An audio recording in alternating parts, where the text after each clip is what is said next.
माझ्याकडे 34 एकर जमीन आहे. 10-20 लाख टाकेल आणि मोकळा होईल. मला नोकरीची गरज नाहीये. हे वाक्य ऐकून जर तुमचंही ब्लड प्रेशर वाढलं असेल तर तुम्ही एकटे नाहीयेत. कारण हे शब्द कुठल्या राजकीय नेत्याचे नाहीयेत किंवा कुठल्या उद्योगपतीचे नाहीयेत. तर एका सरकारी कार्यालयामध्ये बसलेल्या एका अधिकाऱ्याचे हे सगळे शब्द आहेत. ज्यांचा पगार जनतेच्या कराच्या पैशातून होतो.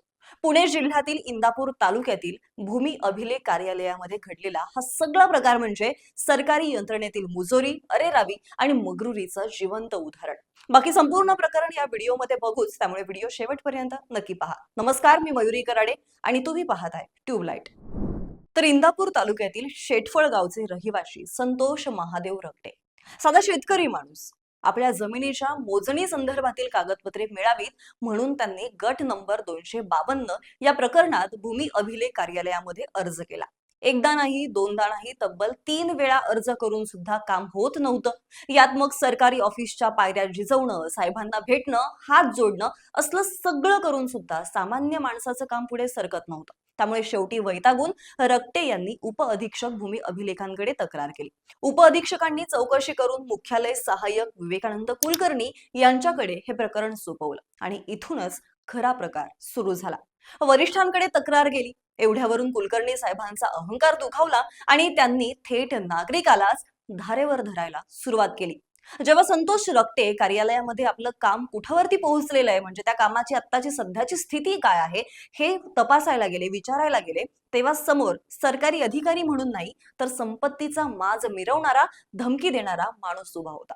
डायरेक्ट साहेबांना भेटलात म्हणजे काम होत नाही. मी कुणाला घाबरत नाही, मला नोकरीची गरज नाही, मी गंमत म्हणून नोकरी करतो असं सांगत कुलकर्णी साहेबांनी आपला बडेजाव सुरू केला. माझ्याकडे 17.5 एकर ऊस आहे, 17.5 एकर केळी आहे, उजनीच्या कडेला 75 एकर बागायती जमीन आहे, बापाला पावणे 2 लाख रुपये पेन्शन येते, मी खानदानी माणूस आहे, पैशाची कमी नाहीये, 10-20 लाख रुपये टाकून मोकळा होईल अशी भाषा वापरत त्यांनी थेट व्यवस्थेलाच आव्हान दिलं. आता याचा अर्थ काय घ्यायचा, याला नेमकं काय म्हणायचं? ही भ्रष्टाचाराची उघड कबुली आहे की कायदा खिशात ठेवण्याची मगरुरी?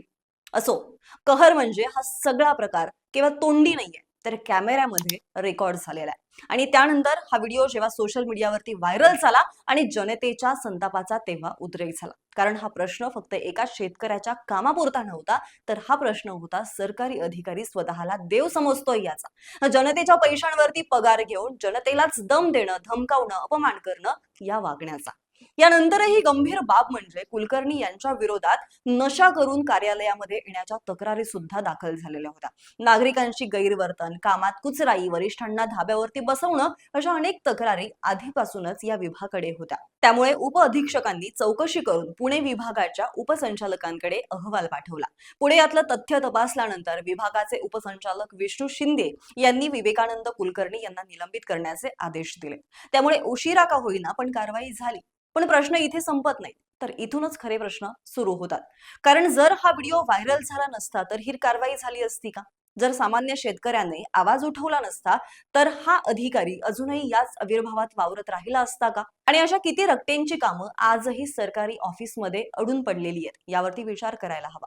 बाकी मला नोकरीची गरज नाहीये असं ज्यावेळी तो अधिकारी म्हणतो, त्यावेळी तो अधिकारी विसरतो की त्याची नोकरी ही त्याची मर्जी नाहीये तर त्याची जबाबदारी आहे. सरकारी पद म्हणजे मालकी नाहीये तर ती सेवा आहे. पण दुर्दैवानं काही अधिकारी खुर्चीला इतकी चिकटतात की जनतेला तुच्छ लेखू लागतात. थोडक्यात सांगायचं झालं तर हा प्रकार म्हणजे केवळ एका अधिकाऱ्याचा माज नाहीये तर संपूर्ण व्यवस्थेला लागलेला रोग आहे. जोपर्यंत अशा प्रवृत्तींना कठोर शिक्षा होत नाही तोपर्यंत सामान्य माणूस सरकारी दारात उभा राहून साहेब म्हणत राहणार आणि साहेब माझ्याकडे किती एकर जमीन आहे याची मोजदाद सांगत राहणार. आज कुलकर्णी निलंबित झालेत, पण ही केवळ सुरुवात आहे. निलंबनावरती पुढे काय? चौकशी, बडतर्फी की पुन्हा काही महिन्यांनी दुसऱ्या ठिकाणी बदली? हाही प्रश्न महत्वाचा आहे. कारण जनतेला आता फक्त निलंबन नकोय तर शिक्षा हवी आहे. बाकी हा व्हिडिओ फक्त व्हायरल कंटेंट म्हणून पाहू नका, तर त्याचा वापर आरशासारखा करा. कारण हा आरसा आहे आपल्या व्यवस्थेचा आणि जर हा आरसा आपण दुर्लक्षित केला तर उद्या असाच माज तुमच्या माझ्या कुणाच्याही कामाच्या आड येऊ शकतो. त्यामुळे हा व्हिडिओ जास्तीत जास्त शेअर करा आणि आपल्या ट्यूबलाइट या YouTube चॅनलला फॉलो आणि सबस्क्राईब करायला विसरू नका. धन्यवाद.